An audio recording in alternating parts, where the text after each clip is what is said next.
Assalamualaikum warahmatullahi wabarakatuh. Selamat pagi semua, bagaimana kabarnya? Semoga kalian selalu dalam lindungan Allah Subhanahu wa taala dan selalu diberi kesehatan. Amin ya robbal alamin. Saya di sini akan menjelaskan mengenai materi bioteknologi. Nah, apa sih bioteknologi itu?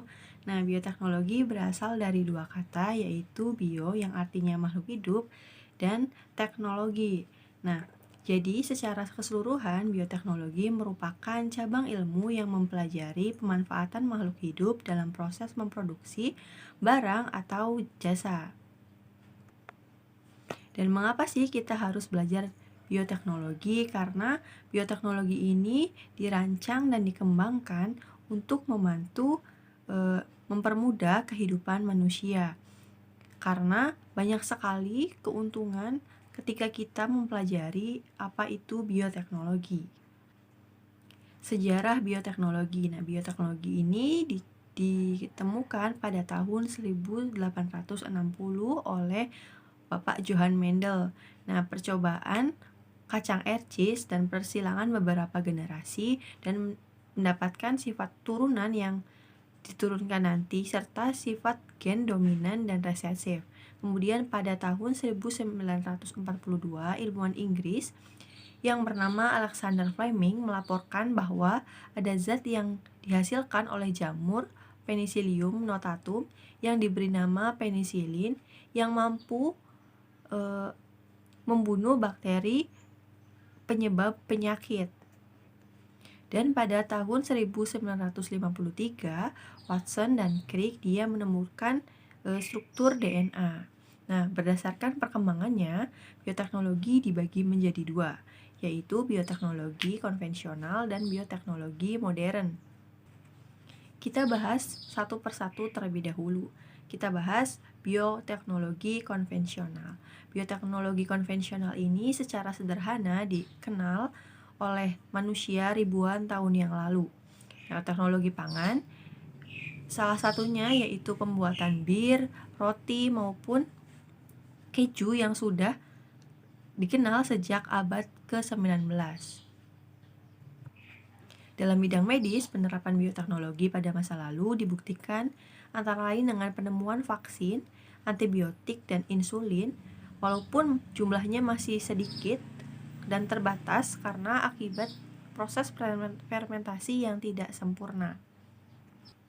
Nah, ciri bioteknologi konvensional ini dilakukan secara sederhana, tidak memerlukan keahlian khusus, dan belum mengenal pemanfaatan enzim dan tidak diproduksi secara besar-besaran. Salah satu contoh teknologi bioteknologi konvensional yaitu tape, keju, yogurt, tempe, kecap, dan minuman beralkohol. Nah, saya akan menyebutkan salah satu contohnya yaitu dari bahan pangan susu dengan bantuan Microbacillus sp dan dia termasuk golongan bakteri, maka dapat menghasilkan produk yaitu yogurt. Dengan bahan yang sama dengan mikroorganisme berbeda yaitu mikroorganisme Streptococcus dengan golongan bakteri akan menghasilkan produk yaitu mentega. Kalian bisa lihat sendiri di tabel ada beberapa contoh mikroorganisme yang dapat digunakan dalam produk pangan. Selanjutnya yaitu bioteknologi modern. Bioteknologi modern ini berkembang sangat pesat, terutama di negara-negara maju. Di bidang pangan, adanya teknologi rekayasa genetika, kultur jaringan DNA rekombinan dapat menghasilkan tanaman dengan sifat dan produk unggul, dengan gizi yang lebih tinggi dan tanaman yang tahan hama. Bioteknologi bagi pelestarian lingkungan hidup, contohnya pada penguraian minyak yang tumpah ke laut dan zat-zat toksik dengan menggunakan bakteri jenis baru. Nah, kita akan membahas mengenai cloning. Nah, yang paling terkenal yaitu pada domba Dolly. Bagaimana mekanismenya? Yaitu pada domba satu diambil atau dirusak sel telurnya. Nah, kemudian pada domba 2 diambil sel tubuhnya dan kemudian digabungkan dengan sel ovum yang sudah dirusak tadi atau yang sudah dihilangkan sel intinya. Kemudian didapatkan sel yang baru yang berperan sebagai zigot. Nah, zigot ini akan berkembang pada domba ketiga, pada rahim domba ketiga. Nah, ketika lahir, domba tersebut akan melahirkan anak yang persis dengan domba yang disumbangkan sel ovumnya atau domba kedua. Nah, domba tersebut disebut juga dengan domba doli. Kemajuan di bidang bioteknologi tidak lepas dari berbagai kontroversi yang meliputi perkembangan teknologinya. Nah, teknologi cloning dan teknologi rekayasa genetika terhadap bahan pangan atau GMO dan manusia. Nah, ini contohnya ada jagung BT. Nah, jagung ini disisipi oleh protein yang bertujuan untuk mengusir hama. Kemudian ada anak kembar siam dan ada sapi hasil dari rekayasa genetika. Nah, dampak positif bioteknologi ini sangat banyak sekali. Nah, dihasilkannya produk-produk yang memiliki manfaat dan meningkatkan kesejahteraan manusia. Contohnya bioteknologi pengelolaan limbah yang menghasilkan kompos, biogas, serta lumpur aktif. Kemudian bioteknologi di bidang kedokteran dapat menghasilkan obat-obatan seperti antibodi, vaksin, juga serta antibiotik.